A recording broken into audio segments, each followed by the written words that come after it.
Hello, everyone. Thanks for logging on to CBSDenver.com. Justin Adams, Romi Bean. We're here at Broncos Stadium at Mile High as the Broncos held their first and only training camp practice here at the stadium. Over 21,000 fans showed up. It was a great experience. The rookies were totally overwhelmed. Drew Lock actually came out. He got the biggest standing ovation, and he actually afterwards said, "Gosh, I didn't handle that well," because he didn't expect it, but now he's got his first taste of how much Broncos country loves their quarterbacks. Now, as far as on the field, I think the big topic of the day was it's a little sloppy on offense. Yeah, it was, especially with a whole lot of pre-snap penalties, Roman. Have you seen this last year? That's something that has to clean up with this Broncos team, especially on offense. How many drives did we see last year that started off well and then a holding penalty or an offsides penalty took the team back a couple of yards and halted the progress that the Broncos had on offense? That's something that they can't afford. You don't have the explosive players like you once had before, especially with the disposal of a guy like Peyton Manning. You don't have that now, so you got to be able to make sure that you get those type of things right and don't stop the progress that you have on offense. Now, I was asking Joe Flacco, he was throwing to his running backs, basically, for it felt like for the whole time. And he acknowledged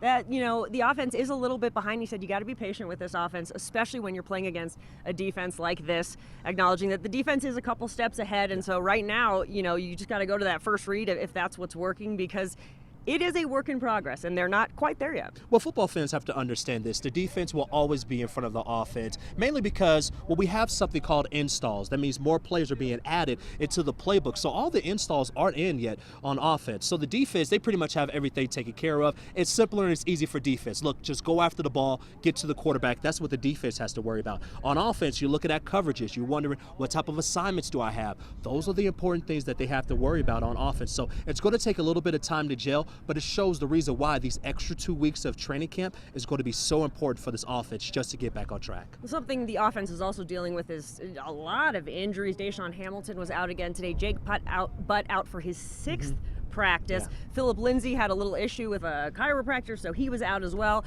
So the injury bug is making it, and Emmanuel wasn't here as well. Emmanuel Sanders was not here, neither was Von Miller. So they've really just changed. There's that chemistry with the ones and the twos is not really developing yet because of all these injuries, and guys are just kind of filling in. Yeah, you can count all the different starters that are out. Jawan James, Philip Lindsay didn't practice today, and like you said, Emmanuel Sanders wasn't around. Those are three huge contributors that you have to your offense that aren't around today in practice. But it's all training camp. We haven't even got to the first preseason game yet. So it's important to, yes, give those other guys a chance. How about Elijah Wilkinson getting a chance at right tackle? See what this young man could do, because we know injuries do happen in this game of football. You want to know that you have the confidence to put a guy like Elijah Wilkinson in. Royce Freeman got a lot of touches today as well at running back. So it's going to be huge to see what these young guys specifically can do, especially if a guy or a starter goes down.